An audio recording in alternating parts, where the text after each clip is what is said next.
Mais on va y arriver. Amen. Mon père disait toujours que l'éléphant ne se fatigue pas de porter ses défenses. Ça, c'était pour dire que les parents ne doivent jamais se fatiguer de porter leurs enfants. Amen. Alléluia. Et vous savez, pasteur a fait référence aux enfants qu'on doit laisser bouger, mais qu'on doit quand même en même temps corriger et contrôler. Ça, c'est très important. Vous savez, ça, c'est mon épouse qui m'a donné cette analogie. Et c'est vraiment très profond, bien que c'est simple. Et elle dit ceci, que les enfants, c'est un peu comme de l'eau. Si tu le contrôles trop, tu les gardes dans un seul endroit sans que ça bouge, l'eau stagne et puis l'eau pourrit. Et il devient infect. Mais si tu le laisses aller là où ça veut sans le contrôler, l'eau détruit. Ça va détruire tout ce qu'il y a autour. Et il faut toujours contrôler le mouvement de l'eau. Et c'est un peu comme les enfants. Tu ne peux pas les laisser libres, mais tu ne peux pas les enfermer dans une place non plus. Mais notre responsabilité, c'est de contrôler leur mouvement. C'est de les diriger, en fait, qu'ils bougent pour ne pas stagner, mais qu'ils ne détruisent pas parce qu'ils font n'importe quoi. Et ça s'appelle, en anglais, parenting. C'est-à-dire, il faut être actif. Il ne faut pas être passif. Il ne faut pas, tu vois ton enfant qui fait quelque chose, puis tu fais rien. C'est un mauvais message. Il faut réagir, sinon tu n'aides pas ton enfant. Tu ne l'aides pas du tout. Alors, pas du tout. Et voilà, je voulais juste partager ça avant d'aller dans la parole. Je crois sincèrement que je ne veux pas être long aujourd'hui. Et je me suis battu beaucoup avec ce message, mais c'est vraiment là où mon cœur se trouve. Et c'est vraiment ce que je ressens. Et en fait, jusqu'à ce matin, je ne voulais pas prêcher ça. Et je voulais prêcher autre chose jusqu'à ce que, tu sais, des fois, Dieu utilise quelqu'un pour te parler. Et quelqu'un m'a envoyé un message, j'ai compris que je devais juste prêcher. Et puis bon, le reste, Dieu va prendre soin. Amen. Et donc, mon message est tiré aujourd'hui du livre de 2 Corinthiens, chapitre 11. Et on va lire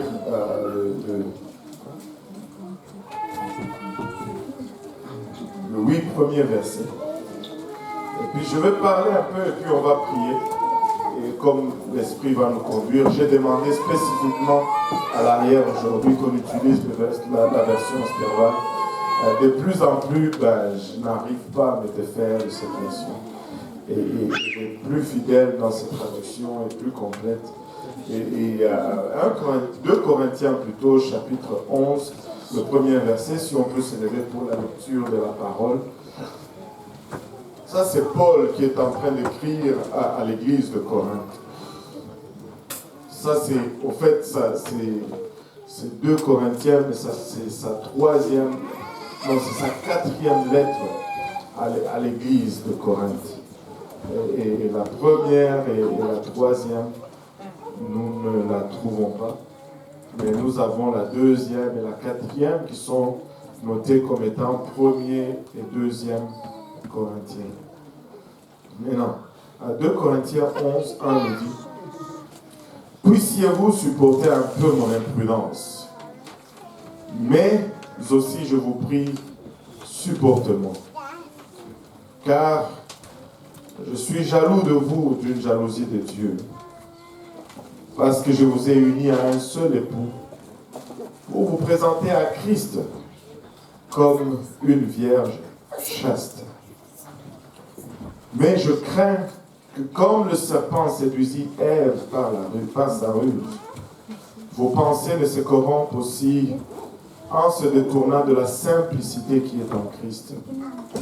Car s'il venait quelqu'un qui vous prêcha un autre Jésus que celui que nous vous avons prêché, ou un autre esprit que celui que vous avez reçu, ou un autre évangile que celui que vous avez embrassé, vous les supporteriez fort bien.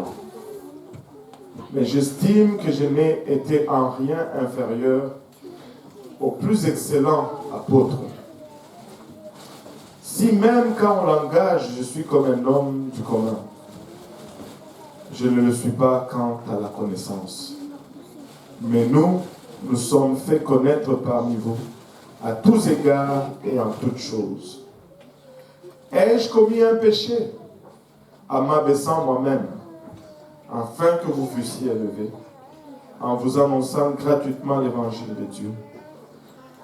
J'ai dépouillé les autres églises, en réservant d'elles de quoi m'entretenir pour vous servir. Et c'est de ces passages que nous allons parler aujourd'hui sur ces sujets. Un autre Jésus, un autre esprit, un autre évangile. Amen. Prions tous ensemble. Seigneur, nous te rendons grâce, Papa, pour ton amour, ta bonté, ta fidélité. Nous te remercions, Père, pour le privilège que nous avons de nous tenir devant ton peuple. Père, ce peuple que tu t'es acquis au prix de ton sang. Pas cette église que tu as rachetée au prix de ta vie, Seigneur. Papa, nous regardons cela comme un grand honneur, un grand privilège, Seigneur, et nous ne voulons pas le prendre pour acquis. C'est pourquoi nous venons pas humblement plaider avec toi, car nous réalisons combien nous sommes inadéquats, Seigneur. Nous sommes des hommes naturels et charnels, Père, et ta parole est esprit, et de nous-mêmes, Papa, nous ne pouvons pas la saisir, et nous n'arrivons pas souvent à la communiquer adéquatement. Nous prions maintenant que tu nous aides, Seigneur, que tu nous oins-moi, afin que je puisse partager, Papa, ceci sans crainte, ni faveur, ni hésitation. Aide-nous tous ensemble, Père, afin que nous puissions recevoir, Papa, ta parole, comme si elle venait de toi et non d'un homme, Seigneur. Père, Papa, que cette parole puisse germer en nous, produire le fruit, et que ce fruit nous conduise jusque dans la vie éternelle. Et avec action de grâce dans le cœur que nous te prions ici, dans le nom précieux de Jésus. Nous disons tous au nom de Jésus. Au nom de Jésus. Et vous pouvez vous asseoir.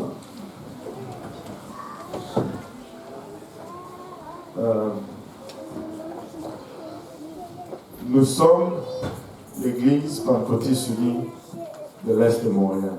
Amen. Amen. Amen. Et nous avons une identité. Amen. Nous n'avons pas de confusion en ce qui concerne qui nous sommes. Nous n'avons pas de confusion en ce qui concerne en quoi nous croyons. Nous n'avons pas de confusion en ce qui concerne où nous voulons aller. J'ose croire et j'espère que c'est la motivation primaire de tous. Que lorsque nous venons ici, que la raison primaire, c'est que nous voulons aller au ciel.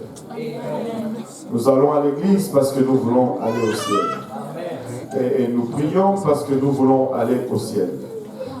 Nous donnons parce que nous voulons aller au ciel. C'est notre motivation primaire et principale. Si vous enlevez cette motivation, vous devenez confus, ce que vous faites devient questionnable. Nous voulons aller au ciel. Je ne sais pas pour vous, je veux aller au ciel. C'est l'objectif ultime de ma vie. Et je crois que ça devrait être l'objectif ultime de toute personne. Ce n'est pas de devenir riche, ce n'est pas de devenir célèbre, ce n'est pas d'avoir des enfants, c'est pas... Toutes ces choses sont secondaires si nous n'allons pas au ciel. ça devient... le temps rend toute autre chose futile si nous n'allons pas au ciel. Je ne sais pas. Essayez un peu de vous imaginer. Vous avez des millions, comme Kobe Bryant. Vous vous déplacez en hélicoptère. Mais si vous mourrez, vous allez en enfer. Je ne dis pas qu'il est allé, mais je dis comme si vous avez tout cela. Mais après, si vous mourrez, vous n'allez pas au ciel. C'est triste. Vous savez, ça serait même futile si, pour certains qui croient qu'il n'y a ni ciel ni enfer, que quand on meurt, c'est fini. Quand on meurt, c'est fini. Que je meurs donc maintenant. Pourquoi je vais endurer tout ça, puis je meurs, puis il n'y a rien? Je ne sais pas. Je veux aller au ciel. Je veux aller au ciel. Il y a un ciel. Nous sommes pentecôtistes et nous sommes apostoliques. Nous avons une identité. Nous sommes apostoliques par notre doctrine. C'est par la doctrine que nous sommes apostoliques. Éphésiens 2, 19 nous dit: ainsi donc, vous n'êtes plus des étrangers ni des gens du dehors, mais vous êtes concitoyens des saints, gens de la maison de Dieu. C'est-à-dire, vous avez la citoyenneté céleste. Vous avez acquis une nouvelle citoyenneté.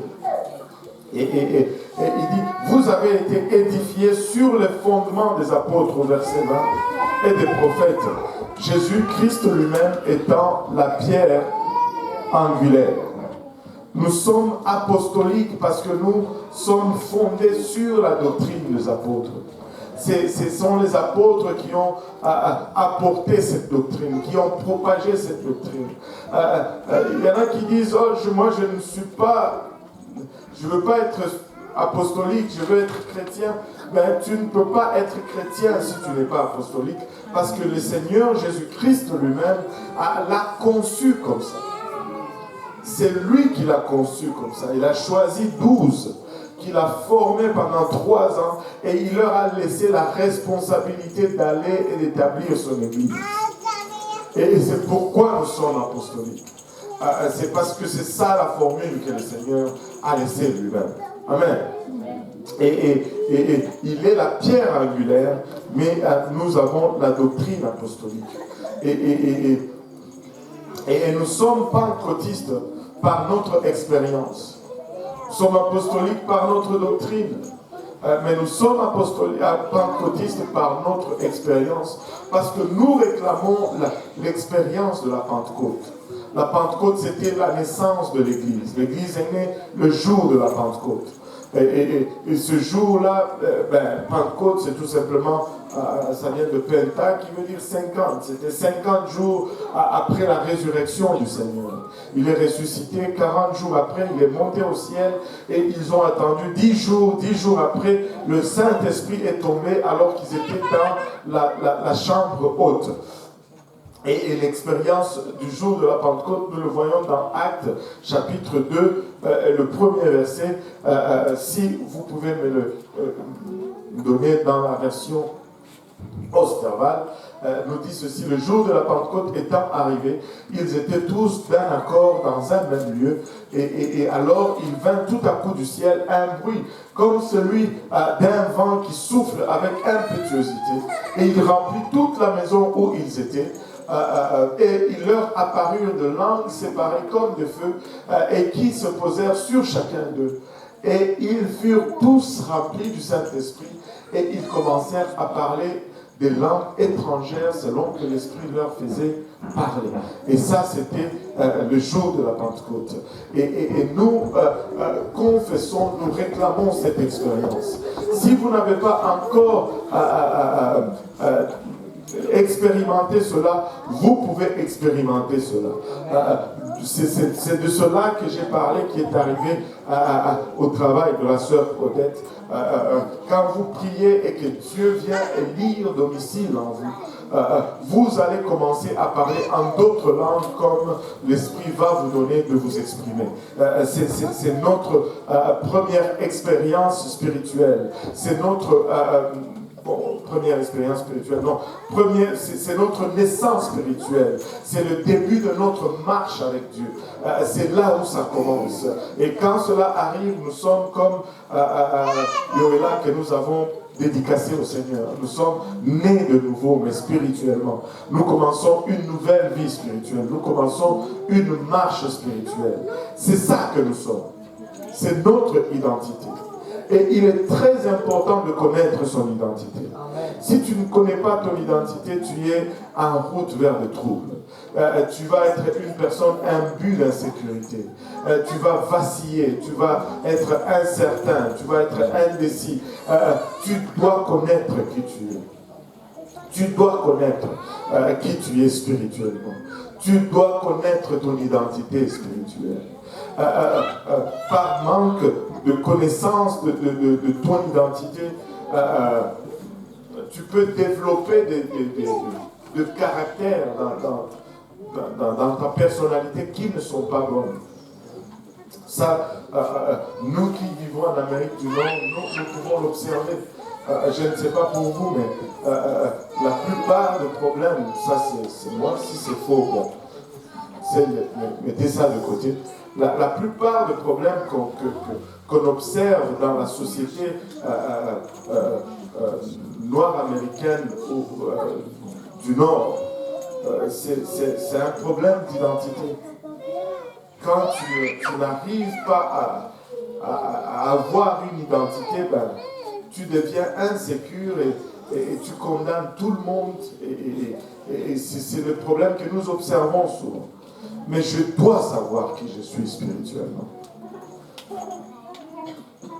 Mon assurance est basée sur la connaissance de mon identité et non sur... Quand je n'ai pas de connaissance de mon identité, là je commence à me baser sur la perception des autres.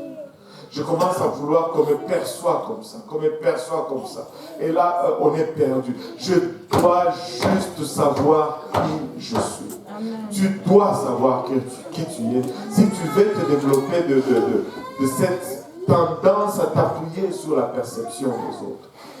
Mais nous voyons cela développer beaucoup dans l'Église. La plupart des choses ou des problèmes sont générés par le fait qu'on veut qu'on soit perçu comme ça.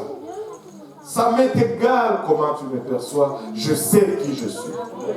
Ça m'est égal comment l'autre ou telle personne me regarde, me perçoit. Je sais qui je suis, je base mon assurance sur qui je suis. Et tu dois baser ton assurance sur qui tu es. Maintenant, Paul, dans le passage que nous avons lu, est en train d'écrire aux Corinthiens. Paul a planté plusieurs églises. Et l'église de Corinthe a été l'église qui lui a donné le plus de problèmes. Je ne suis pas en train de vous dire que vous êtes l'église qui... Non, c'est juste que j'ai trouvé beaucoup de matière là-dedans pour nous aider pour l'année 2020. Enfin, pour nous aider juste à refocaliser, à regarder, à revenir à qui nous sommes. À regarder à la bonne chose et à régler certains problèmes une fois pour toutes. Alléluia. Mais je ne peux pas vous mentir, si je ne sais pas vous dire combien de fois j'ai lu ce passage dans le dernier 2-3 mois. Et c'est presque, c'est intense parce que c'est comme si je vois dans ce passage les choses que nous avons vécues en 2019. Vous et moi, et le pasteur. Il y a tellement de choses dans ces passages. Il dit, Paul, l'église de Corinthe lui a posé le plus de problèmes et Corinthe, c'est la place où il est resté le plus longtemps dans tout son ministère. C'est la place où il a planté une église, où il est resté le plus longtemps. Si ma mémoire est bonne, je pense qu'il est resté comme 4 ans à Corinthe à cause de cette église. Plein de potentiel, mais aucun de problème. Laissez-moi vous dire, les problèmes qu'on décrit dans le livre de Corinthiens, le problème de cette église de Corinthe. Écoutez, si les Corinthiens étaient parmi nous aujourd'hui, probablement on allait même les chasser de l'église. Mais Dieu avait quand même son regard sur eux. Et quand je suis découragé, je lis le livre de Corinthiens. Quand je suis désespéré, pasteur, lis Corinthiens. Tu vas réaliser très vite que nous ne sommes pas si pires que ça. Alléluia. Et il commence par dire ceci: puissiez-vous supporter un peu mon imprudence. Et quand on le regarde, le mot imprudence ici, semble, c'est pas que le mot imprudence ici semble, ce n'est pas qu'il a, le mot source c'est la folie. Il dit, puissiez-vous supporter un peu ma folie, c'est ce qu'il est en train de dire. Puissiez-vous supporter un peu mon imprudence. Il sollicite un peu le Corinthien. Il dit, soyez patients avec ce que je vous dis. Ça peut sembler folie, ça peut sembler imprudent, ça peut sembler insensé. Mais endurez-moi juste encore un peu. Laissez-moi vous dire ceci. Endurez-nous juste encore un peu. Il dit, je vous prie, supportez-moi. Il est en train de plaider au fait avec l'église de Corinthe. Il est en train de leur dire, prenez le temps de m'écouter.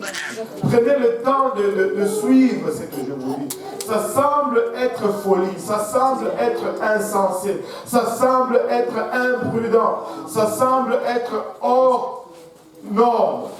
Mais soyez patients. Endurez-moi et écoutez-moi encore pour un moment. Il dit, écoutez-moi encore pour un moment. Laissez-moi vous dire ceci. Écoutez-nous encore pour un moment. Écoutez encore un peu pour un temps la voix de ces prédicateurs. Elle peut sembler folle, mais juste, je ne sais pas comment je peux m'exprimer d'une autre façon, mais soyez juste un peu patient avec la voix de ces prédicateurs. Parce que vous savez, honnêtement, il dit, car je suis jaloux de vous d'une jalousie de Dieu. Et nous ne sommes pas indifférents à votre égard. Nous sommes jaloux de vos âmes. Nous ne sommes pas indifférents à votre égard. Un jour, tu sais, à mes débuts, quand je commençais à servir Dieu, très souvent, surtout les prédicateurs américains, ils venaient à l'église, ils disaient, oh, my church, my people, my saints, mon peuple, mon église, mes saints. Au début, quand j'entendais cela, j'avais des problèmes avec ça. Je me disais, mais attends, quel orgueil. C'est le peuple de Dieu, c'est pas ton peuple. C'est l'église de Dieu, c'est pas ton église. Oh, je suis à cœur ouvert avec vous là. Et je disais, mais tu ne peux pas te parler comme ça. J'ai trouvé cela un peu trop poussé. Mais laissez-moi vous dire, je suis arrivé à une place où j'ai commencé à dire la même chose. Et j'ai compris c'était quoi l'esprit qui les animait. Ce n'était pas qu'ils s'appropriaient de l'Église, mais ils étaient en train d'exprimer une relation qu'ils ont avec les gens que Dieu les a confiés. Il y a des liens qui se tissent. Il y a un attachement qui se fait. Regardez, nous ne sommes pas en bois. Il y a un cœur en chair qui bat là-dedans. Et ces cœurs s'attachent. Ce n'est pas par possession, ce n'est pas par intérêt, c'est juste un amour sincère qui se génère. Tu ne peux pas le contrôler. C'est là et c'est comme ça. On s'attache à vous. Que vous le vouliez ou pas, on s'attache à vous. Et quand il y a attachement, laissez-moi vous dire, il y a de ces choses que nous allons commencer à dire. Il y a de ces choses que nous allons commencer à faire. Il y a de ces choses que nous allons commencer à demander parce que nous sommes attachés. Parce que nous sommes attachés. Vous nous avez séduits. C'est ça. Écoutez, à mes enfants, j'exige certaines choses. Et très souvent, mes enfants vont me dire, ben, papa, des fois, tu es plus dur avec nous que tu l'es avec les gens de l'église. Oui, c'est parce que vous êtes mes enfants et je suis plus attaché à vous que je le suis avec ceux des autres. Mais c'est comme ça, nous allons être exigeants. Plus nous sommes attachés, plus nous allons exiger de votre part. Pardonnez-moi. Et c'est comme ça. Plus quelqu'un va t'aimer, plus quelqu'un va te demander. Alléluia. Si mon enfant fait quelque chose de mal, je tape facilement. Mais si Paul David fait quelque chose de mal, ben, avant de taper, je vais réfléchir. Je vais regarder où se trouve le frère Achille, la soeur Agnès. Tu comprends, non?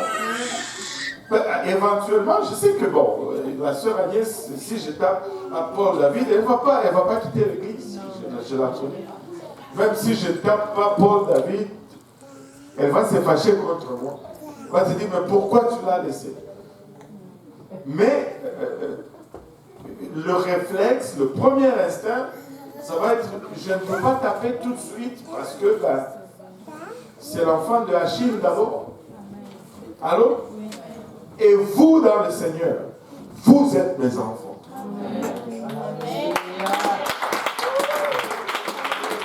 Écoutez, si je tape comme David, il va se fâcher contre moi. Il va aller faire Achille. Parce qu'Achille, c'est son père. Si je te tape et que tu quittes, c'est parce qu'on n'a pas de lien parental. Peu importe combien je fais mon enfant, il va rester à la maison. Il va aller où? Je ne suis pas en train de vous dire de commencer à taper vos enfants. C'est juste des exemples pour décrire ce sentiment. Il dit, car je suis jaloux de vous d'une jalousie de Dieu, parce que je vous ai unis à un seul époux. Que tout le monde dise un seul époux. Pour vous présenter à Christ comme une vierge chaste, c'est-à-dire quelqu'un qui s'est réservé uniquement pour Jésus, qui s'est gardé pour entrer en intimité seulement avec lui. Et écoutez, ça parle un peu de notre style de vie, de nos standards de sanctification. On se garde seulement pour Jésus. C'est pourquoi nous vivons la sanctification. C'est pourquoi nous, apostoliques, nous pratiquons la sanctification. Nous nous séparons de tous les autres. Il y a tellement de prostitution, d'adultère spirituel qui se fait. Parce qu'on change, c'est quand tu changes d'une croyance à une autre. Tu changes d'époux spirituel. Tu changes d'époux spirituel. Mais nous sommes réservés pour Christ et lui seul. Nous avons un seul époux. Nous n'en avons pas deux, nous n'en avons pas trois, mais nous avons un seul époux. Il dit, mais je crains que comme le serpent séduisit Ève par sa ruse, vos pensées ne se corrompent aussi en se détournant de la simplicité qui est en Christ. Les choses de Dieu sont simples. Et très souvent, quand on commence à les compliquer, on s'embrouille. Il n'y a rien de plus simple que la parole de Dieu. Les théologiens veulent se rendre, comment on dit, mais c'est le mot, mais ils veulent se rendre pertinents et ils vont compliquer la parole de Dieu. La parole de Dieu est simple. La parole de Dieu est simple. Dieu ne nous a pas donné une parole compliquée. Mais très souvent, nous voulons, après, tu sais, c'est par la simplicité de l'évangile que nous sommes arrivés là. On nous a tout simplement dit que nous étions sur le chemin du monde, nous devons nous détourner. Nous avons cru au message de la repentance, très simple. l'homme est mauvais, de lui-même, il ne peut pas se rendre à Dieu, il marche dans la mauvaise direction. Il doit changer, la repentance. Et tu dois te faire baptiser au nom de Jésus pour le pardon de tes péchés. Tu dois recevoir le don du Saint-Esprit. Tu as tout simplement, que tout le monde dise simplement, tu as tout simplement cru dans ce message. Et tu as vu les résultats quand tu as cru à ce message simple. Tu as commencé à parler en d'autres langues. Et même quand c'est arrivé, c'était d'une telle simplicité que tu as commencé même à douter. Tu as commencé à te dire, est-ce que c'est vraiment ça? Qui est-ce que... C'était comme, voyons donc, c'est ça? Oui, c'est ça. Il n'y a pas de douleur, il n'y a pas de marche à genoux sur 54 km, il n'y a pas de portée de chaînes qui te piquent dans les cuisses ou de... Non, aussi simple que ça. Et c'est tellement simple que certains d'entre vous étaient bloqués à une place. Vous vous disiez, mais je dois d'abord arranger ma vie pour venir à Dieu. Non. Si tu pouvais arranger d'abord ta vie avant de venir à Dieu, tu n'auras pas besoin de venir à Dieu. Tu viens à Dieu pour qu'il arrange ta vie. Amen. Viens comme tu es. Et là, Dieu va t'arranger.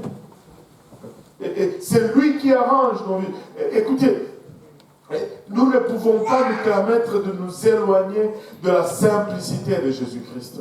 Nous ne pouvons pas nous permettre de nous détourner de la simplicité de Jésus-Christ. Nous ne pouvons pas nous embarquer dans une recherche, alléluia, des choses compliquées, des connaissances, au fait qui ne produisent pas grand-chose. Quand tu as cru dans ces messages, certains d'entre vous avaient cru dans ces messages, l'ont pris et ils ont commencé à courir avec. Vous avez vu des gens autour de vous se repentir. Vous avez vu des gens autour de vous être remplis du Saint-Esprit. Vous avez vu des gens autour de vous être baptisés au nom de Jésus-Christ pour le pardon de leurs péchés. Vous avez vu des vies transformées. Et si on commençait à ouvrir cette plateforme pour le témoignage, les témoignages vont se succéder encore et encore. Et des gens, vous n'allez même pas croire. Vous allez être renversés s'ils vous disaient ce qu'ils faisaient. Il y en a qui buvaient, il y en a qui faisaient de la drogue. On semble tous beaux maintenant, en costume, cravate et en jupe, avec nos cheveux bien peignés. Vous ne savez pas d'où nous venons. Tu ne sais pas d'où la personne qui est assise à côté de toi, d'où elle vient, de quoi Dieu l'a délivré, d'où Dieu l'a sorti. Tu n'as aucune idée. Certains d'entre nous étaient des pervers comme pas possible.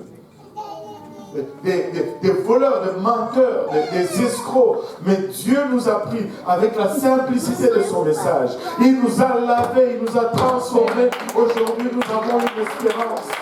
Aujourd'hui, nous avons une espérance. Nous sommes en route vers le ciel. Mais nous arrivons à une place où nous voulons nous éloigner de la simplicité qui est en Christ. C'est un mensonge. C'est un mensonge. Regardez, questionne-toi un peu. Quel résultat tu as eu lorsque tu as commencé à errer dans les choses qui semblent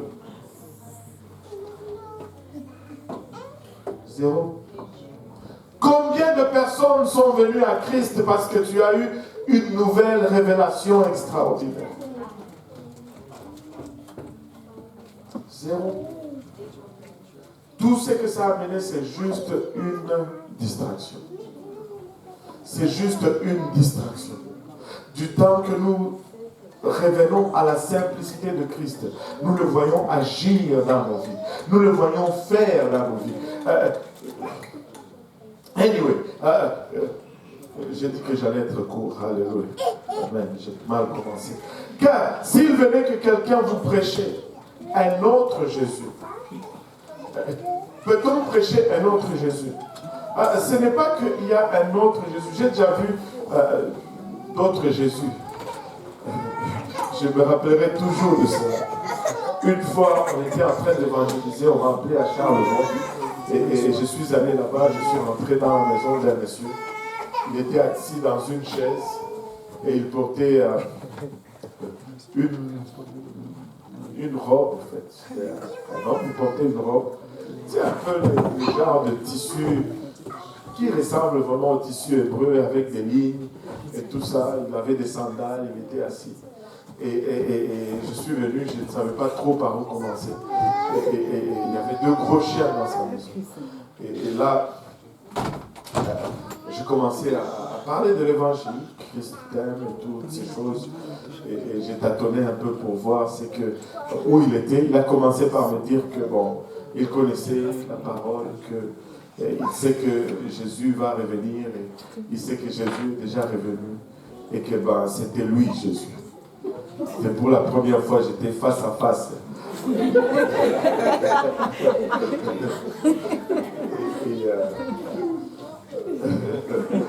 Et il a dit qu'il est venu pour apporter la paix dans le monde. Et il va le faire à l'aide d'une fleur. Et il va montrer la fleur. C'était dans un cadre de photo. Et c'était une feuille de marijuana. Je n'invente rien. Je n'invente rien. Juste pour vous dire, il peut y avoir d'autres Jésus, mais il n'y en a qu'un seul. Il n'y en a qu'un seul. Écoutez, ce n'est pas seulement... Jésus est le seul. Non seulement, il est dit, plusieurs viendront à mon nom. Tous les autres prophètes, ils ne vont pas dire, oh, moi, je suis tel prophète. Non. Il n'y a que Jésus. Et si vous faites le répertoire aujourd'hui, il y a des milliers de gens qui déclarent que c'est eux, Jésus-Christ, qui est retourné. Mais laissez-moi vous dire, il n'y en a pas un autre. Paul nous donne un avertissement en ce qui concerne un autre Jésus-Christ.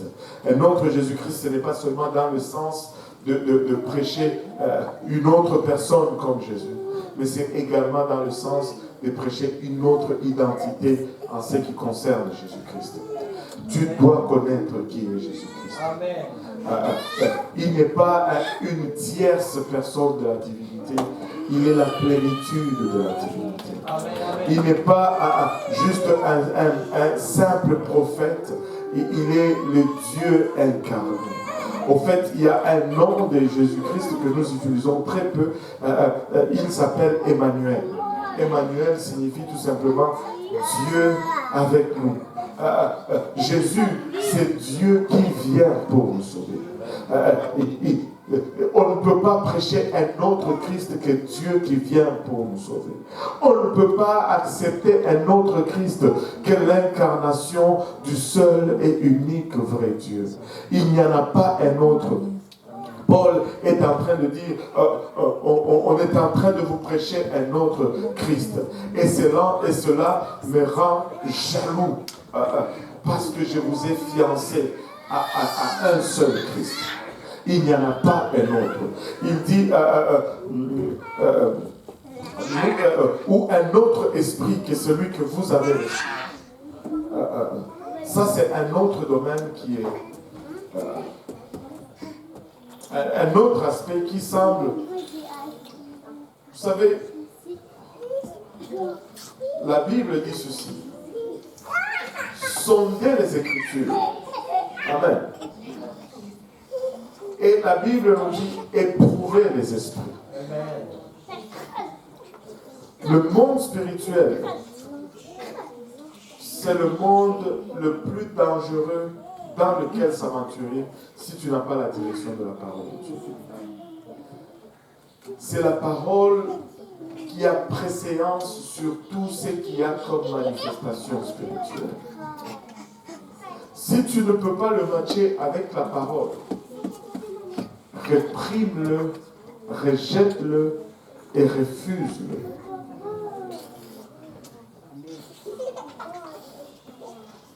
Parce qu'il n'y a qu'un seul esprit auquel nous devons aspirer. et c'est le Saint-Esprit. En fait, le Saint-Esprit n'est pas une tierce entité.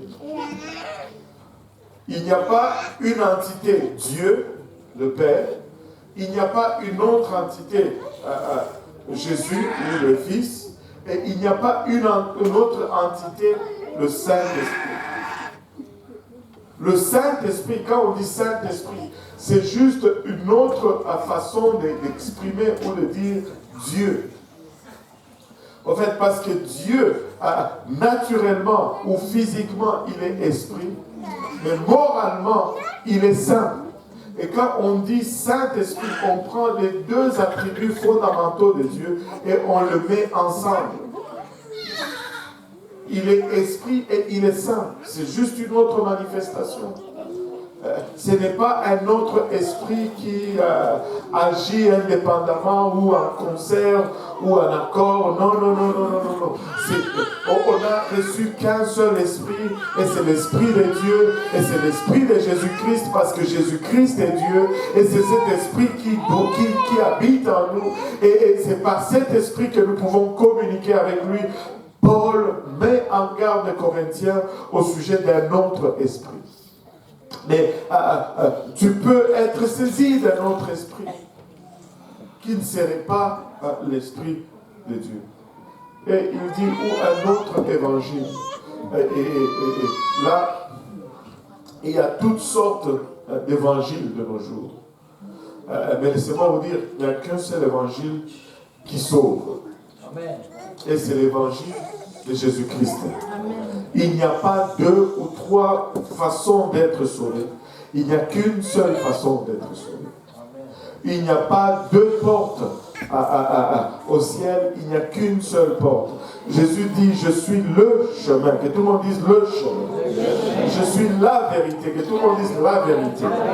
Et il dit, je suis la vie, que tout le monde dise la vie. Il n'a pas dit, je suis un chemin. Il n'a pas dit, je suis une vérité. Il n'a pas dit, je suis une vie. Jésus-Christ a été très exclusif dans son message. Si nous, on enseigne cela aujourd'hui, très souvent, on est catalogué.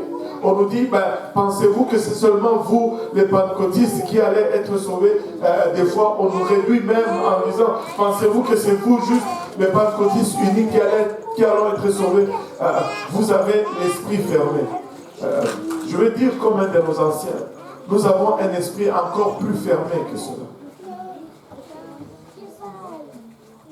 Et je sais que, ça va être mal interprété, mais ça m'est égal. Nous avons même un esprit plus fermé que cela. Nous ne pensons pas que non seulement que c'est seulement nous qui allons être sauvés, mais nous pensons que même ce n'est pas nous tous qui allons être sauvés. Même certains d'entre nous ne vont pas y arriver. C'est aussi fermé que nous sommes. Écoute, ce n'est pas un jeu. Nous ne sommes pas là en train de dire, c'est toi qui as raison, c'est moi qui ai raison. Nous sommes là pour dire que nous tous, nous avons tort, que c'est seule la Bible qui a raison. Et si nous ne le faisons pas comme la Bible dit, nous n'allons pas être sauvés. Nous n'allons pas y arriver. Nous ne sommes pas sauvés selon nos termes. Nous ne sommes pas sauvés selon tes termes. Nous sommes sauvés selon les termes de la Bible. Et si tu viens et que tu me dis autre chose que ce que la Bible dit, mais je ne peux pas te dire que tu vas être sauvé. Je ne peux pas le dire. Je n'ai pas cette autorité. Je n'ai pas ce pouvoir. Le dernier mot appartient à la parole de Dieu, mais je ne veux pas user de la malhonnêteté. Et quand tu viens, tu me dis, j'ai été baptisé au nom du Père et du Fils et du Saint-Esprit. Est-ce que je vais quand même aller au ciel? Honnêtement, je vais te dire non. Parce que la Bible dit que tu dois être seulement au nom de Jésus-Christ pour y arriver. Et point final. Te dire autre chose, c'est de la malhonnêteté de ma part. Te dire, réclamer autre chose, c'est de la malhonnêteté de ta part. Oh pasteur, on ne pratique pas la sainteté. Est-ce que je vais y arriver? Je vais dire non, tu ne vas pas y arriver. Parce que la Bible me dit, rechercher la paix et la sanctification avec tous, sans laquelle nul ne verra Dieu. Je n'aime pas la sanctification. Et qui t'a dit que moi j'aimais la sanctification? Mais j'aime le ciel, je veux y arriver. vous ici aimez l'école? Vous y êtes allé quand même? Vous y avez passé des heures et des heures. Pourquoi? Parce que vous vouliez une meilleure vie. Ce n'est pas une question d'aimer ou de ne pas aimer. Je fais, alléluia, je fais parce que j'ai un objectif. J'ai un objectif. Je n'aime pas jeûner, mais je dois le faire quand même. Je n'aime pas jeûner, j'aime manger. Je prends plaisir dans la nourriture. Mais je sais qu'il y a des moments où je dois mettre ça de côté parce qu'il y a un autre objectif. Écoutez, il faut qu'on arrête de se mentir. Ça va être selon ce que la parole de Dieu. Et nous devons déclarer cette parole de Dieu. Je ne peux pas juste être là, vous dire des choses pour vous faire plaisir. Ce n'est pas là le but. Si c'est ça que vous recherchez, alors ça, ce n'est pas une bonne église pour vous. Ici, nous sommes là pour aller au ciel. Avec plaisir ou sans plaisir, nous voulons aller au ciel. Que ça fasse mal ou que ça nous console, nous voulons aller au ciel. Alléluia. Que ça nous convienne ou pas, nous voulons aller au ciel. Et écoutez, certains d'entre nous vont y arriver en courant, d'autres vont y arriver à quatre pattes, d'autres vont y arriver en se faisant bousculer. Mais d'une quelconque façon, nous voulons y arriver. D'une quelconque façon, nous voulons entrer au ciel. Si c'est ça votre objectif, alors qu'on fasse partenariat ensemble et qu'on travaille pour faire avancer l'œuvre du Seigneur. Est-ce que tout va être parfait? Non, 1000 fois non. Dans vos écoles, rien n'est parfait. Dans votre maison même, rien n'est parfait. Mais vous n'avez pas abandonné votre maison, vous n'avez pas abandonné vos études, votre travail n'est pas parfait. Vous n'avez pas abandonné parce que vous avez un objectif. Écoutez, nous pouvons nous mettre ensemble et faire avancer cette œuvre. Nous pouvons nous mettre ensemble et faire avancer cette œuvre. Nous pouvons prêcher le seul Jésus. Nous pouvons être friands du seul Esprit. Et nous pouvons annoncer la seule évangile et voir Dieu faire parmi nous. Amen. Alléluia. Alléluia. Nous, ce n'est pas le moment de commencer à embrasser autre chose. Si tu changes ta doctrine, tu changes ton identité. Écoutez, change ta doctrine, tu changes ton identité. La doctrine définit qui tu es, la doctrine détermine où tu vas, la doctrine détermine qui tu vas devenir. Et Paul plaide avec ces gens. Il a travaillé, il a jeûné, il a prié, il a prêché, il a enseigné. Il est resté tard des fois pour mettre la vérité dans ces gens. Mais il est arrivé à une place où après avoir reçu la vérité, les gens de Corinthe pensaient qu'eux aussi ils savaient assez. Eux aussi, ils pouvaient maintenant faire ce qui leur convenait. Et ça fait mal à Paul. Et quand j'observe l'église aujourd'hui, j'ai comme l'impression qu'on est à la même place. Où les gens qui ont prié pour vous, les gens qui ont jeûné pour vous, vous les regardez et vous les méprisez. Mais quelqu'un qui n'a rien à voir dans ta vie, qui ne connaît même pas ce que tu traverses, qui n'a rien payé pour ton âme, il te dit n'importe quoi et tu le reçois avec bras ouverts, sans mettre en question ce qu'il te dit, tu l'embrasses et tu le fais rentrer dans ton intimité et c'est lui qui a payé le prix, c'est lui qui t'a introduit à Christ, tu le regardes et tu le méprises aujourd'hui. Écoutez, nous ne pouvons pas y arriver de cette façon-là. Est-ce que je suis en train de dire que Pasteur Abou qui t'a enseigné l'étude biblique ou il devient Dieu sur toi? Non, 1000 fois non. Non, 1000 fois non. Mais laissez-moi vous dire, comme dans le naturel, vous avez un seul Père. Dans le spirituel, vous aurez aussi un seul Père. Et Paul le réclame. Il dit, vous pouvez avoir plusieurs conducteurs, mais je suis votre Père dans le Seigneur parce que je vous ai engendré. J'ai le droit de paternité sur vous. Mais écoutez ceci, le droit de paternité ne peut pas être réclamé dans ce sens-là. Si tu ne veux pas le suivre, tu ne vas pas le suivre, mais ça reposera sur toi. Mais nous allons tenir sur ce chemin. Nous ne connaissons pas un autre Jésus que celui qui a créé les cieux et la terre. Nous allons garder ce chemin. Nous ne connaissons pas un autre esprit que celui que nous avons reçu le jour de notre Pentecôte à nous. Nous allons garder ce chemin parce que nous ne connaissons pas un autre évangile. Il n'y a pas un autre évangile qui sauve. Il n'y a pas un autre chemin. Il n'y a pas une autre voie si ce n'est Jésus-Christ. Écoutez, c'est simple et c'est clair. Paul continue en disant, mais j'estime que je n'ai été en rien inférieur au plus excellent apôtre. En d'autres termes, il est en train de dire, écoutez, si ce qu'ils vous disent peuvent amener quelque chose de supérieur ou quelque chose de meilleur, je ne parlerai pas comme ça. Si, alléluia, écoutez, mon pasteur m'a donné un conseil sage. Il m'a dit ceci.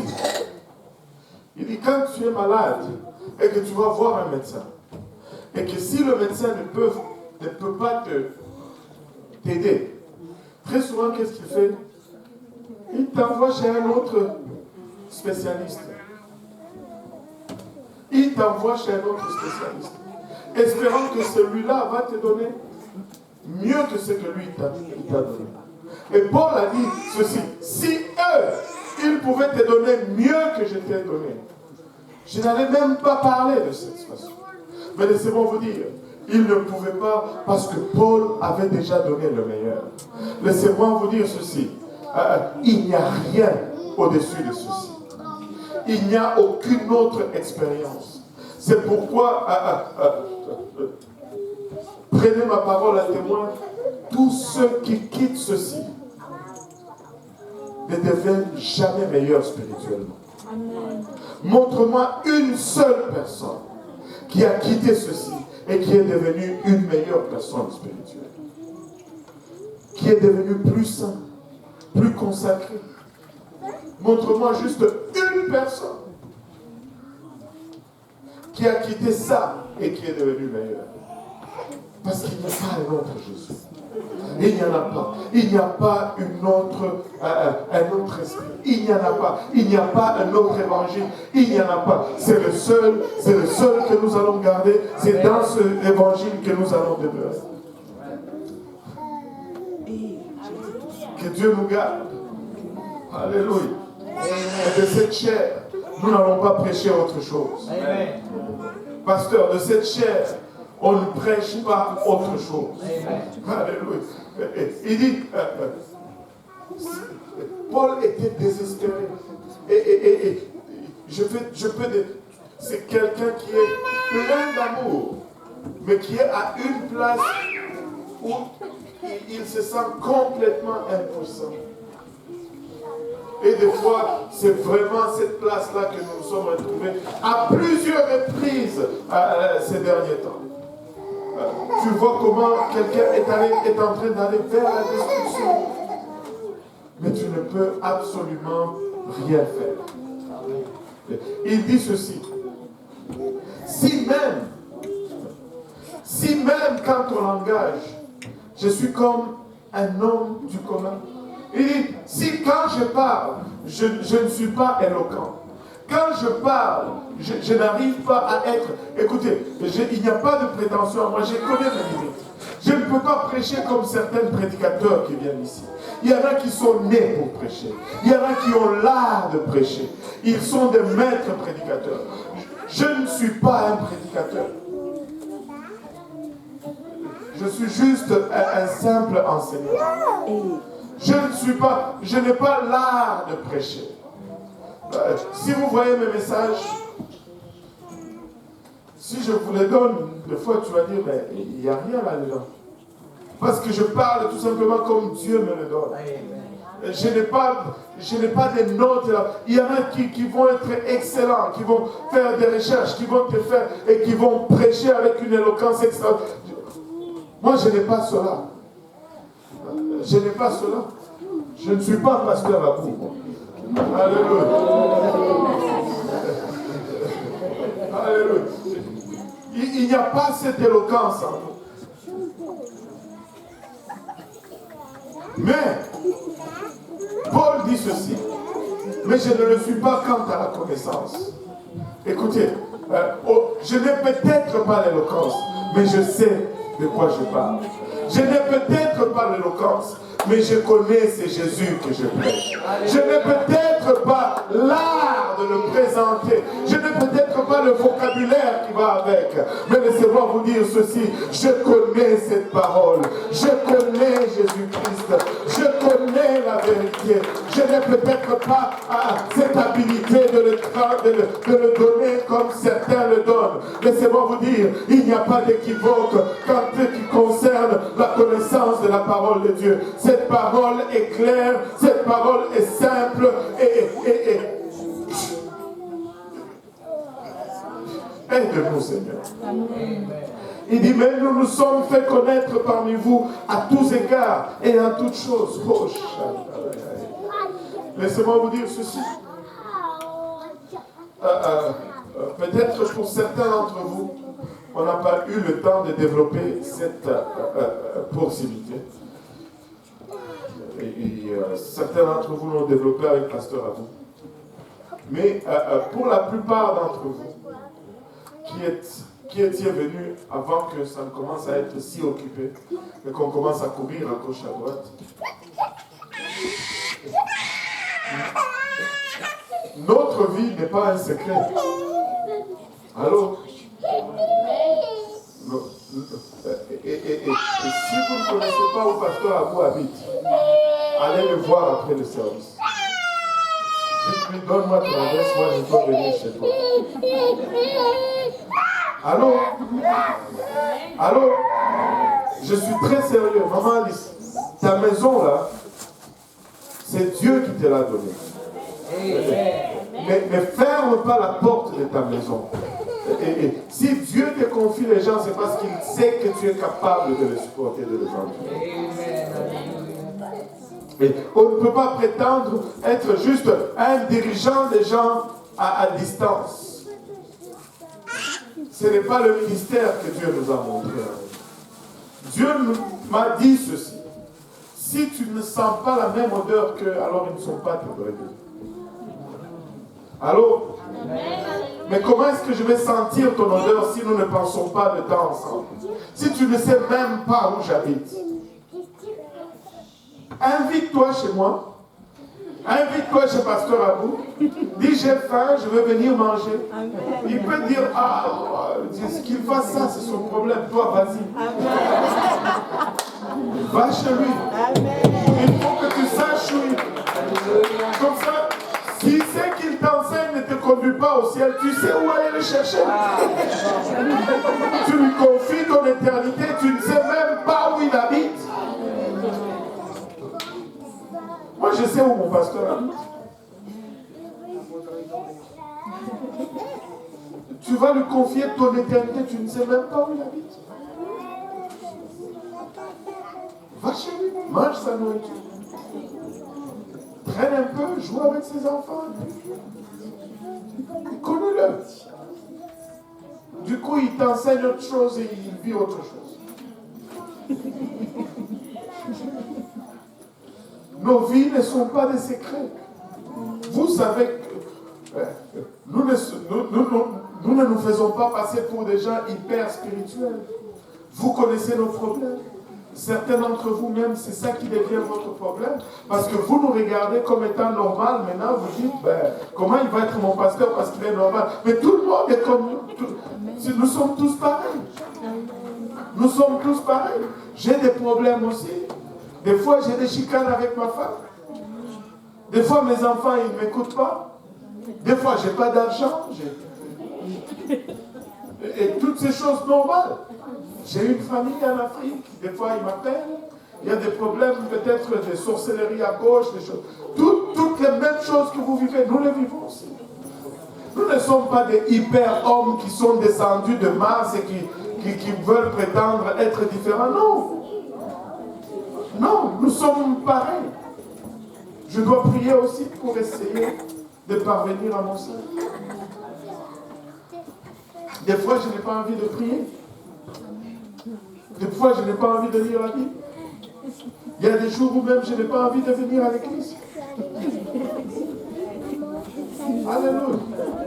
Je me réveille, je dis à ma femme, je n'ai pas envie d'aller à l'église. Je me dis, elle me dit, mais tu dois y aller.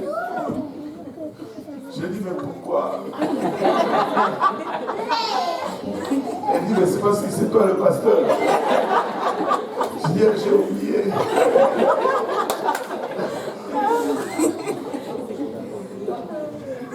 Alléluia. Nos vies ne sont pas un mystère.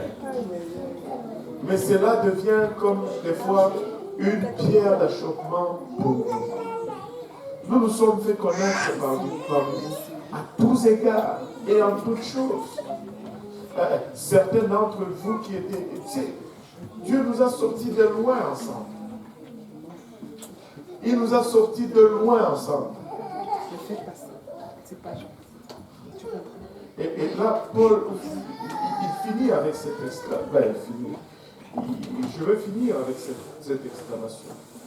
Il dit, ai-je donc commis un péché en m'abaissant moi-même? Parce que, pasteur Abou, la tentation est forte. Et laissez-moi vous dire ceci, nous ne devons pas céder à cette tentation. Il dit, ai-je donc commis un péché en m'abaissant moi-même? Ai-je fait une erreur en étant si proche des gens que Dieu m'a confiés? Me suis-je trompé parce que maintenant, c'est comme si ça cause un problème. Je devais peut-être être distant. Je regarde certains pasteurs, ils sont distants. Est-ce que je devais avoir cette distance? Non.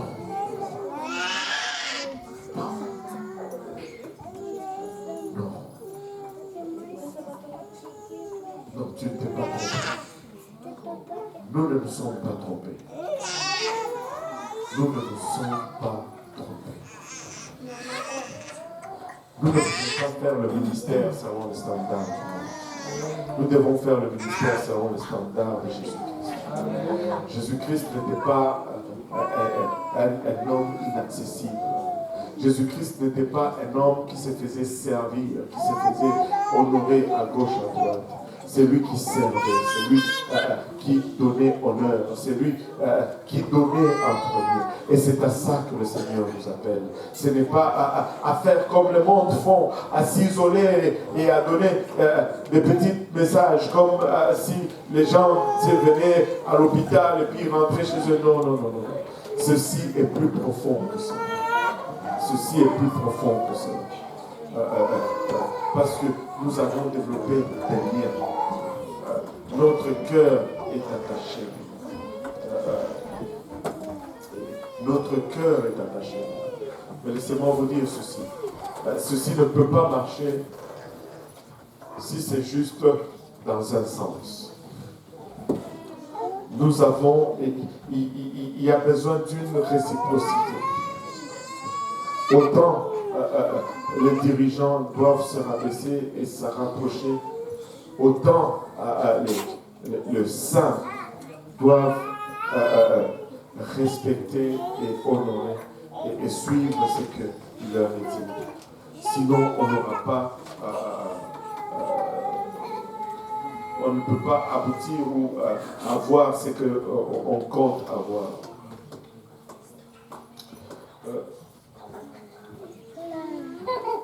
Il est temps vraiment que nous retournons à l'essentiel. Il est temps que nous retournons aux choses simples. La simplicité de la parole. Si nous sommes ici sur terre encore vivants, il n'y a que deux raisons possibles, je l'ai toujours dit.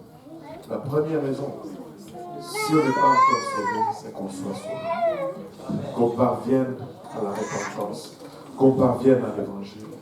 Et la deuxième raison, si on est déjà sauvé et qu'on a déjà parvenu à cela, ce n'est pas pour que nous devenions riches ou millionnaires, c'est pour que nous puissions amener cette opportunité à quelqu'un d'autre que Dieu aime autant qu'il nous a aimés.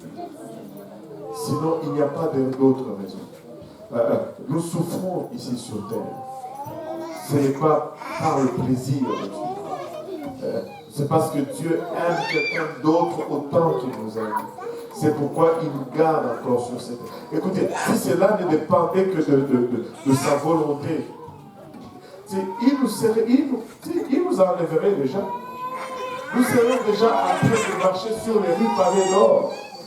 Nous serons déjà dans la Nouvelle Jérusalem, à une place où il n'y a plus de douleur, il n'y a plus de pleurs, il n'y a plus de tristesse, il n'y a plus de fatigue, il n'y a plus de travail, tout fini. Parce qu'il nous aime. Et c'est cela qu'il a en réserve pour nous.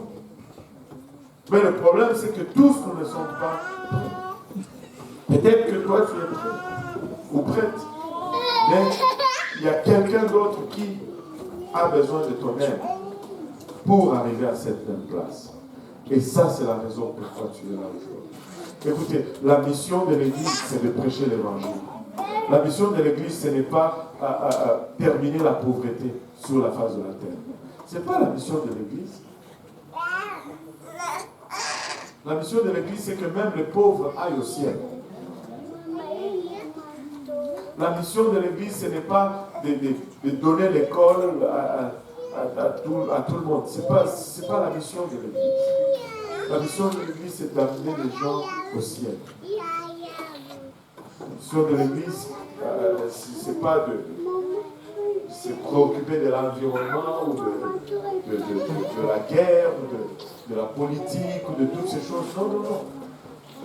La mission de l'Église, c'est que nous parvenons au ciel. Amen. Et nous parvenons au ciel. Nous ne devons pas déroger de cette mission. Quand nous dérogeons de cette mission, même si c'est pour, je ne sais pas, devenir des docteurs, quelqu'un m'a dit, tu ne veux pas aller à l'université faire la théologie. Je dis, faire la théo quoi? On n'a pas le temps. Qu'est-ce que je vais...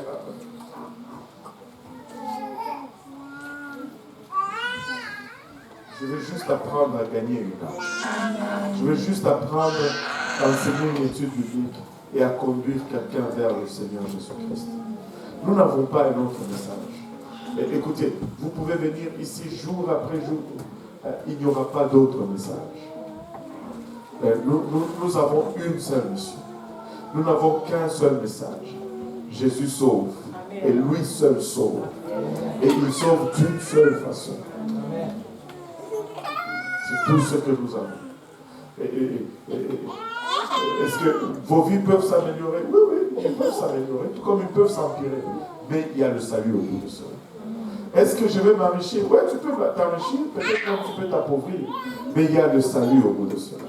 Est-ce que je vais avoir une famille? Oui, tu peux comme tu peux pas. Mais il y a le salut au bout de cela. Nous avons une promesse de sa part. C'est que il va nous sauver de cette génération. Et c'est pour cela que nous venons. C'est pour cela que nous endurons. Écoutez, nous étions un groupe auparavant qui faisait multiples études bibliques. Mais aujourd'hui, vous savez, le nombre d'études bibliques a considérablement baissé. Nous devons juste retourner à cela.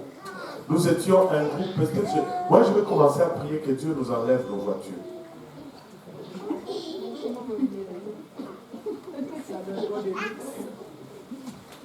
Écoutez, quand nous étions pauvres, sans voiture, nous prenions le métro.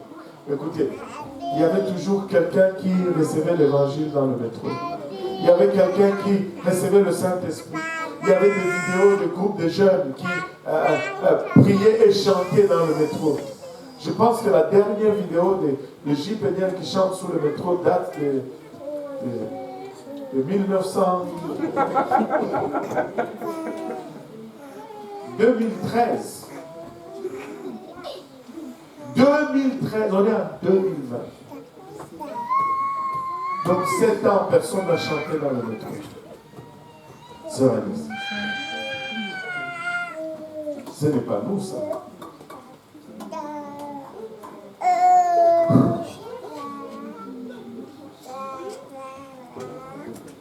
Avant, on n'avait pas de voiture. Hein. venait en bus et en métro, n'est-ce pas, frère Chéri? On avait le temps d'évangéliser dans le métro. On prie pourquoi maintenant? En tout cas, vous voyez où je veux en venir. On ne peut pas être béni et oublier la raison pourquoi. On ne peut pas. On ne peut pas. Si Dieu nous bénit, c'est pour les âmes. Combien de personnes j'amène à l'église dans la voiture que Dieu m'a béni?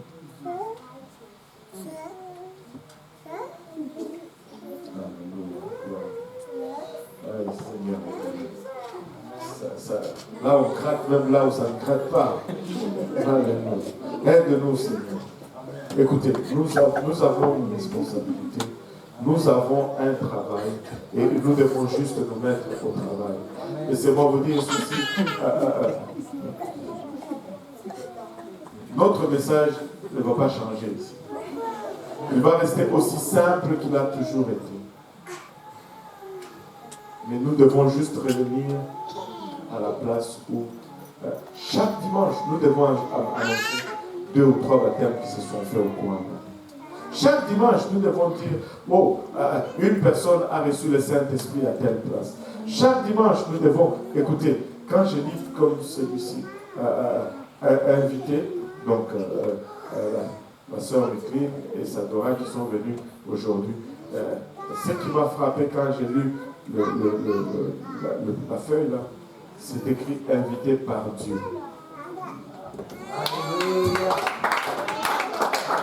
Maintenant, je sais que vous êtes contents, mais moi je ne le suis pas.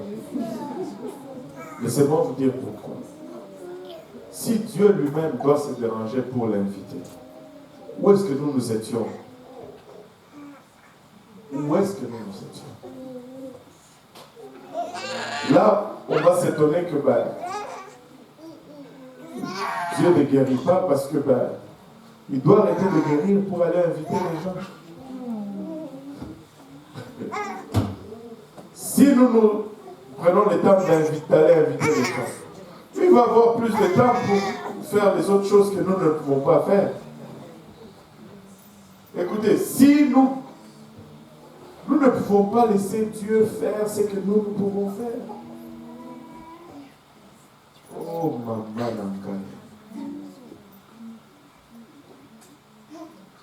nous ne pouvons pas laisser Dieu faire ce que nous pouvons faire. Dieu fait ce que nous ne pouvons pas faire. Comme ça, nous pouvons faire ce que nous pouvons faire. Amen. Alléluia. Un seul Jésus. Il n'y en a pas un autre. Un seul esprit. Il n'y en a pas un autre. Écoutez, sondez les esprits. Ne donnez pas foi à tout esprit. Ce n'est pas parce que tu as une expérience spirituelle que ça devient waouh. Non. Mets-le à l'épreuve. Comment tu le mets à l'épreuve? C'est par la lecture de la parole. Quelqu'un m'a donné cette question parce que je lui ai dit il faut savoir discerner. Et il m'a posé, mais comment est-ce que je peux développer le don de discernement? C'est très simple. Lis ta Bible tous les jours. Tu vas développer le don de discernement. Lis ta Bible tous les jours. Parce que la première façon que tu commences à discerner, c'est que si la parole de Dieu est en toi, et qu'il y a quelque chose qui se passe qui n'est pas en ligne avec la parole, il va y avoir un déclic en toi. Même si tu n'arrives pas à mettre le doigt sur le verset, parce que ce qui est en toi ne va pas corroborer ce qui se passe. Lis la parole tous les jours. Tu vas développer le discernement par toi. Juste un dernier passage que je veux vous partager.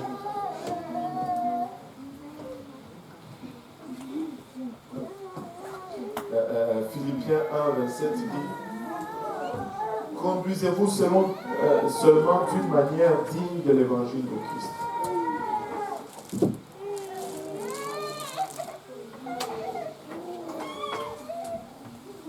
Il dit: conduisez-vous seulement d'une manière digne de l'évangile de Christ. afin que soit que je vienne vous voir, ou que je sois absent, j'entends dire de vous que vous persistez dans un même esprit, à combattre avec une même âme pour la foi de l'Évangile, sans vous effrayer en rien des adversaires. Ce qui est pour eux une preuve de perdition, mais pour vous de salut, et cela de la part de Dieu. Vous savez,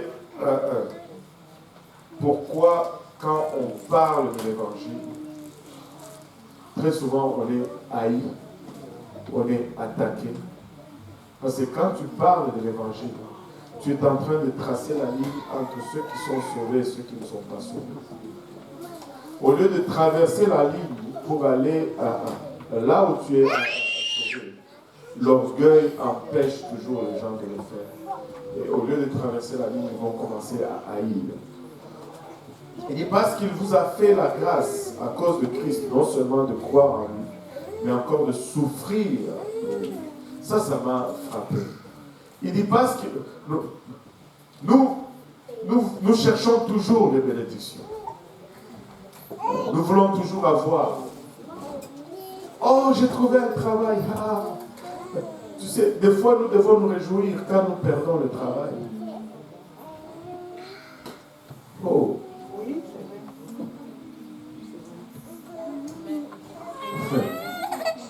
Oh,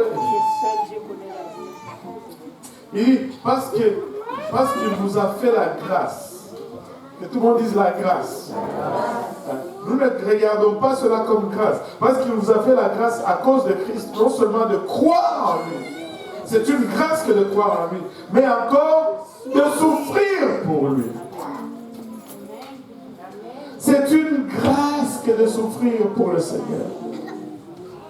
Mais que tu souffres juste un peu. Oh Seigneur, moi, Dieu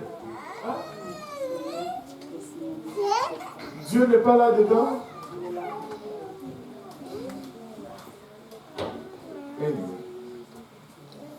En soutenant le même combat où vous m'avez vu et où vous apprenez que je suis encore. En d'autres termes, moi-même, je suis encore dans la bataille. Et donc, ne sortez pas de cette bataille. C'est une grâce que de se battre pour Jésus-Christ. C'est une grâce que de souffrir pour Jésus-Christ. C'est un privilège d'être trouvé digne, d'être persécuté pour le Seigneur. C'est un privilège et un honneur que d'endurer à cause du Seigneur. Et la Bible décrit cela comme étant une grâce. C'est une grâce. Alléluia. Et c'est bon vous dire ceci. Dieu nous a sortis de là. Dieu nous a tirés de là. Tu sais, tout ce que j'ai énuméré, je ne les ai pas énumérés juste comme ça. Dieu nous a sortis de là. Mais les choses qu'il a utilisées pour nous sortir de là où nous étions, ce sont les mêmes choses qui vont nous garder jusqu'à ce qu'il vienne. C'est par l'évangile que nous sommes sortis des bourbiers dans lesquels nous étions. C'est par l'évangile que nous allons persévérer. Il n'y a pas de plus grand encouragement que de voir juste une autre âme être sauvée. Mais quelque part dans le chemin, nous avons été distraits. Mais nous devons juste retourner au fondamental, au basique. Juste, oh pasteur, je ne peux pas, je n'arrive pas à enseigner une étude biblique. Juste, invite quelqu'un à l'église. Juste, invite quelqu'un à l'église. C'est tout. Je me rappelle, c'est tellement récent. Qui connaît le frère Guy Arnaud ici? Plusieurs le connaissent, le frère Guy Arnaud. Et je parlais avec lui il y a 2 semaines, à peu près, ce samedi, l'autre samedi. C'est là que j'ai appris quelque chose qui m'a choqué, qui m'a renversé. Enfin, savez-vous qui a invité le frère Guy Arnaud à l'église? S'il y a quelqu'un qui sait. Pouvez-vous me suggérer quelqu'un qui a invité le frère Guy Arnaud à l'église? Non, quelqu'un. Frère Pierre. Non, ce n'est ni frère Pierre, ni frère Abou, ni frère Service. Non, c'est aucune de ces personnes. C'est la sœur Tilmé qui a invité le frère Guy Arnaud à l'église. Et là, le frère Guy Arnaud m'expliquait. Et si vous avez déjà parlé avec la sœur Tilmé, vous allez comprendre. La sœur Tilmé ne parle ni français, ni anglais. Elle parle anglais créole, quelque chose comme ça. C'est un créole mélangé avec le français et l'anglais. Et très souvent, quand elle te parle, il faut être dans le contexte pour comprendre. À moins qu'elle te parle seulement en créole. Mais le frère Guy Arnaud vient de la Côte d'Ivoire. Et il me dit ceci lui-même. Il me dit, elle me parlait, mais je ne comprenais vraiment pas.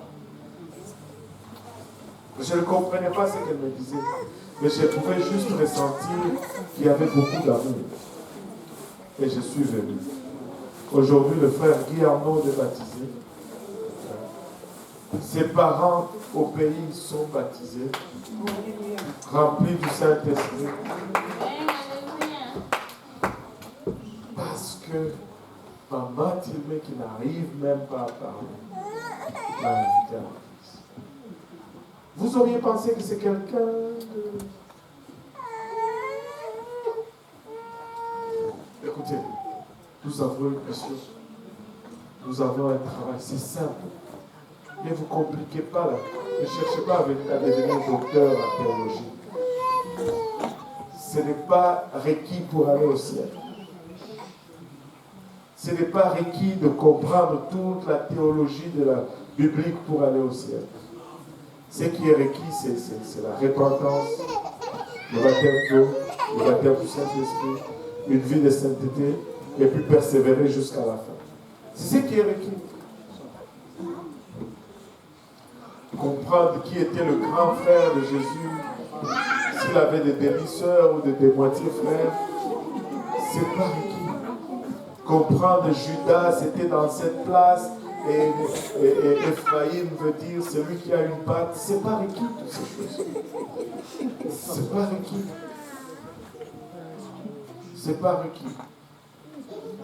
Demeurons dans la simplicité. Restons focusés dans les choses essentielles et simples du Seigneur. Et c'est tout. Et faisons l'œuvre du Seigneur. Si on peut se lever tous ensemble. Retournons à l'essentiel. Retournons à l'essentiel. Écoutez, il y a des gens qui ont souffert pour vous. Aujourd'hui, vous êtes arrivés à une place où leur voix ne compte plus dans votre vie. Mais c'est la voix d'un étranger maintenant qui compte dans ta vie. Et ça, c'est triste. Ça, c'est triste. Ça, c'est triste. Et nous devons juste revenir à cette place où nous fonctionnons dans le cadre où Dieu nous appelle à fonctionner. Aussi simplement que ça. Aussi simplement que ça. On va ouvrir cet hôtel. Les hommes à ma gauche, les dames à ma droite. Et nous allons venir parler au Seigneur. Et puis,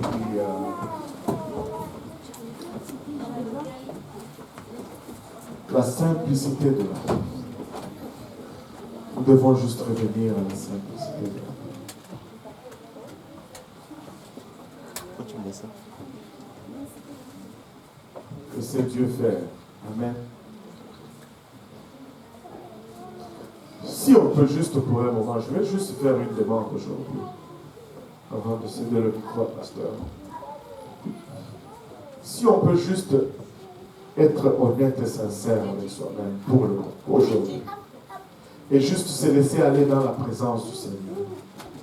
Juste ouvrir son cœur et laisser Dieu le toucher. Hein? Juste ne pas résister à ce que Dieu veut faire. Il veut nous rencontrer. Il veut nous toucher. Vous avez tous peur de venir ici à la voix. Venez. Hein? Même vous, les enfants de la maison, vous avez peur. Est-ce qu'on a déjà frappé quelqu'un ici? Alléluia. Hein? Alléluia. Donc, juste nous laisser aller dans la présence du Seigneur. Juste nous abandonner dans sa présence et lui dire, Seigneur, voici mon cœur. Voici mon cœur, Seigneur. Sonde-moi et connais-moi. Et amène-moi, Seigneur, à la place où tu désires que je sois aujourd'hui.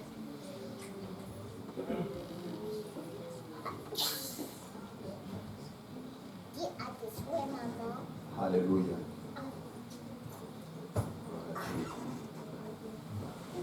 Je crois que tout a été vraiment dit. Amen. Alléluia. J'aimerais qu'on fasse quelque chose. Amen. Et après, nous allons vraiment aller en prière et tout. Et je sais que le Seigneur va bouger. Amen. Mais j'aimerais qu'on fasse genre comme une... Je ne sais pas, je ne veux pas dire une alliance, mais on va faire un vœu. Je ne sais pas si c'est un vœu, si c'est le mot. En tout cas, nous allons demander quelque chose tout à chacun de nous. Chacun, on va s'engager, on va faire un engagement de gagner au moins chacun une âme. Moi, personnellement, je me suis fait ça en début d'année. Je veux gagner personnellement une âme, au moins une âme pour le Seigneur, en cette année 2020. Amen. Qui veut gagner une âme cette année en 2020 pour le Seigneur? Alléluia. Amen. Nous allons gagner. Tu vas gagner une âme. Amen. Au nom de Jésus. Et après cela, ce que nous allons faire, c'est que nous allons, si on peut juste baisser nos têtes. Amen. Et je veux juste demander, est-ce qu'il y a des gens ici qui n'ont pas encore eu, qui n'ont pas encore expérimenté le baptême du Saint-Esprit?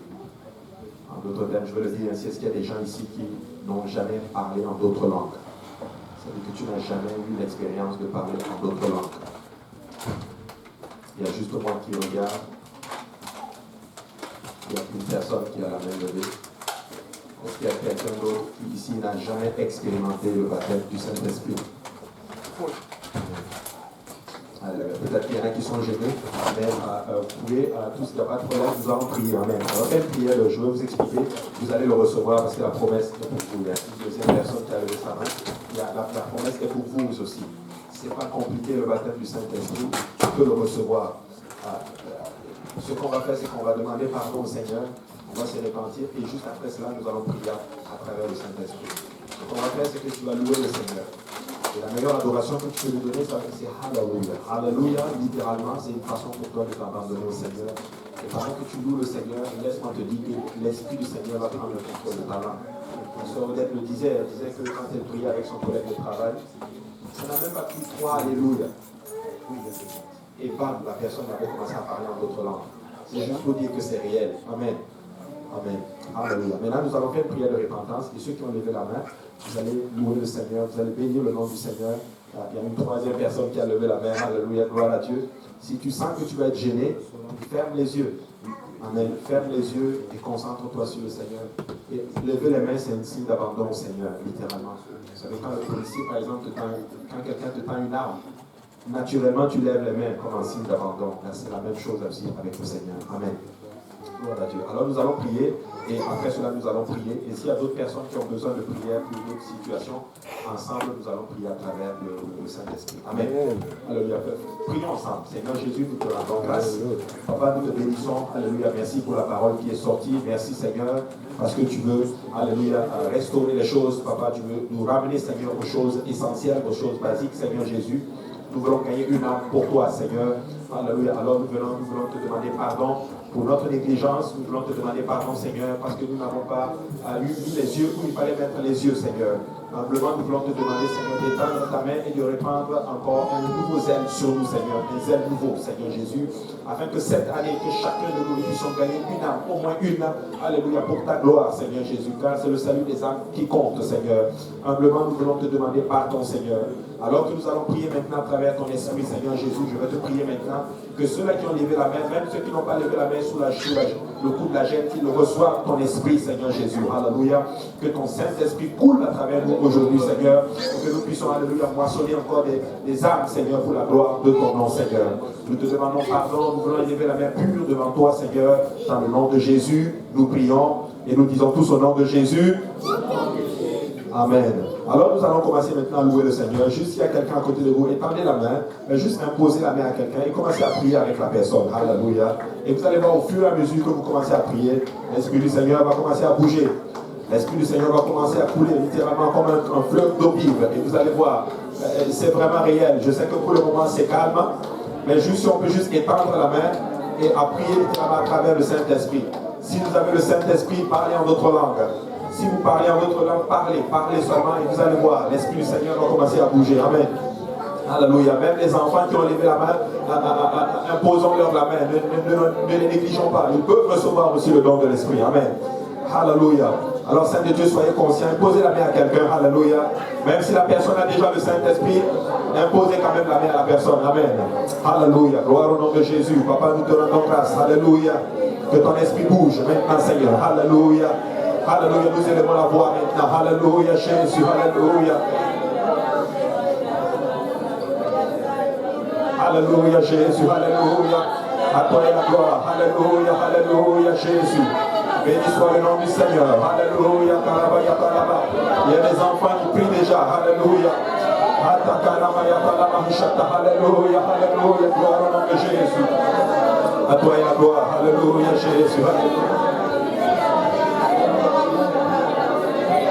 Jésus. Alléluia. Gloire au nom de Jésus. Alléluia. Alléluia. Il y en a qui sont en train de prier à travers le Saint-Esprit maintenant.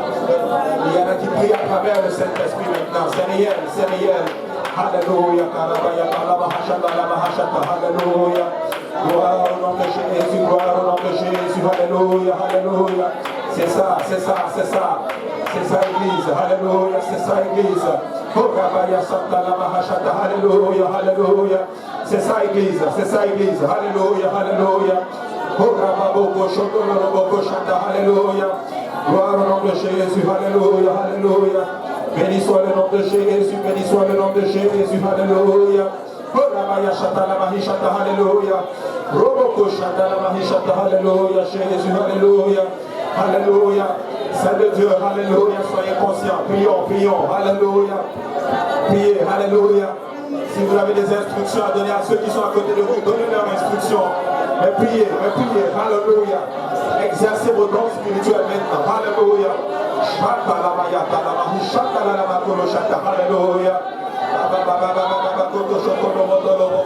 Alléluia.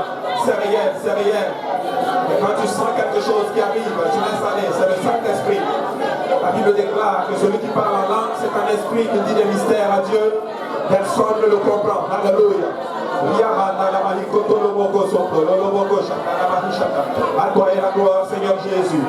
Gloire, gloire au nom de Jésus. Alléluia. Alléluia. Béni soit le nom de Jésus.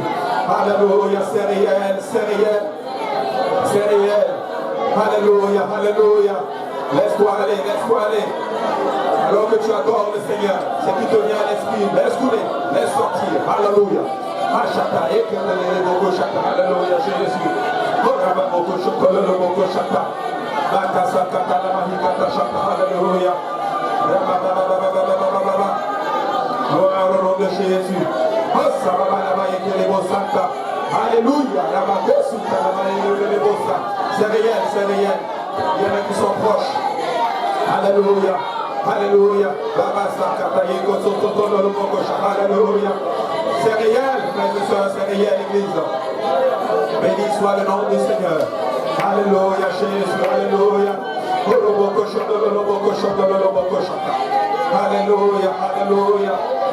Alléluia. Alléluia. Alléluia, Jésus. Alléluia, Jésus. Il y en a qui prient, il y en a qui prient. Il y a des enfants qui sont en train de prier, Église. Alléluia, alléluia, alléluia, alléluia. Béni soit le nom de Jésus. Béni soit le nom de Jésus. Béni soit le nom de Jésus. Alléluia. Alléluia, Jésus.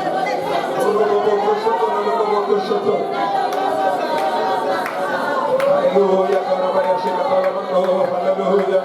Alléluia, Alléluia. Béni soit le nom de Jésus, béni soit le nom de Jésus. Alléluia. La toi et la gloire, Alléluia, Alléluia. Seigneur, l'Esprit du Seigneur est en train de bouger à cette hôtel, l'église. L'Esprit du Seigneur est en train de bouger à cette hôtel. Ne sors pas d'ici avant d'avoir pris ce que Dieu a pour toi. Alléluia.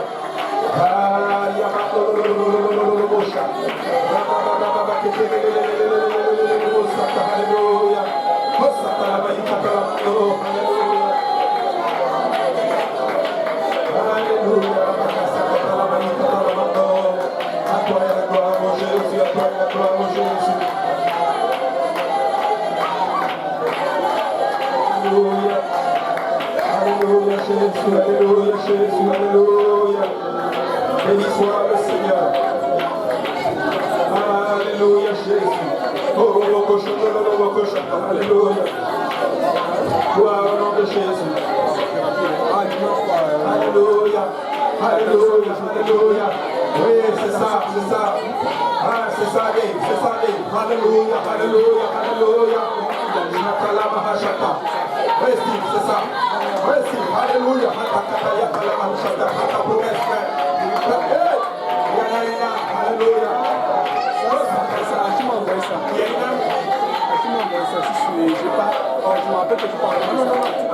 Alléluia. Alléluia.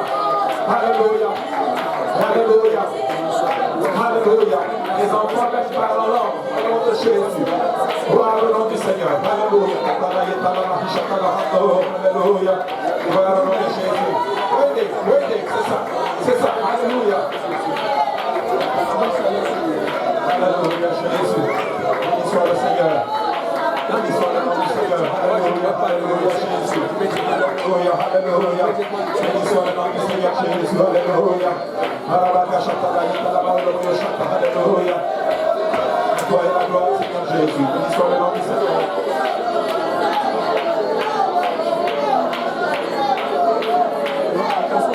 Alléluia, Jésus. Alléluia. Alléluia, Jésus. Alléluia. Alléluia. Si vous êtes là aujourd'hui, que vous n'avez pas encore été baptisé au nom du Seigneur Jésus. Ça, c'est gratuitement, ouais. Laissez-moi vous dire que cela est réel. Vous pouvez vous faire baptiser au nom du Seigneur Jésus-Christ. Alléluia. Alléluia, Jésus.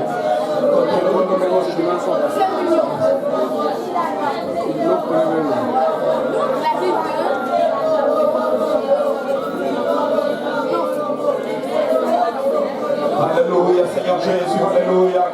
Si vous êtes là aujourd'hui, que vous n'avez pas encore obéi à l'évangile, permettez-moi de vous dire que c'est votre jour aujourd'hui. Alléluia. Je vous en prie, mes frères et sœurs, ne remettez pas à demain quelque chose que vous pouvez faire aujourd'hui. Aujourd'hui, c'est le jour du salut. Si tu entends savoir, n'endurcis pas ton cœur. Dieu peut te rencontrer. Dieu peut te sauver aujourd'hui même. Ton nom peut être inscrit dans le livre de la vie éternelle. Ça ne prend que ton obéissance. Amen. Nous avons des amis de l'échange, nous avons des vêtements, nous avons des serviettes, nous avons de l'eau. Ça ne parle que de l'obéissance. Vous pouvez obéir à l'évangile. Si vous voulez partir et être baptisé au nom du Seigneur Jésus aujourd'hui. Amen. Alléluia. Et juste avant que nous terminions, j'aimerais juste ajouter quelque chose qui est très...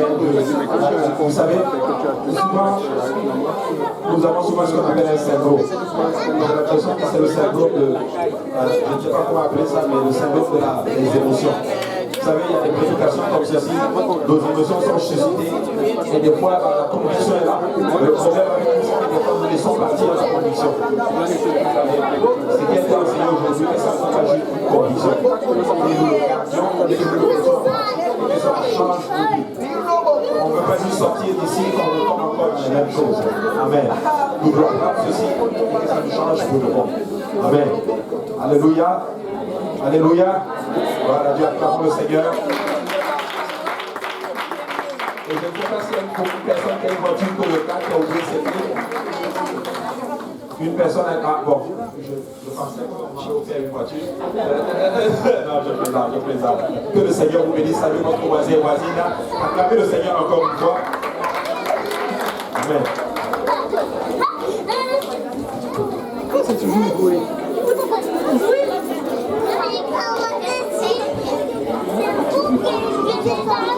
Bon, on va se pousser appuyer au sol. Appuyer ça bien au sol.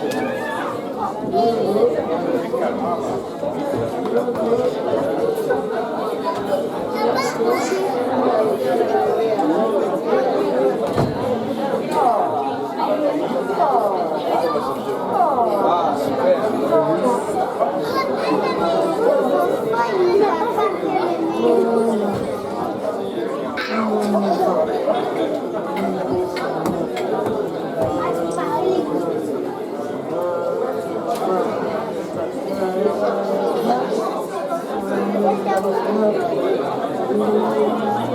Yeah.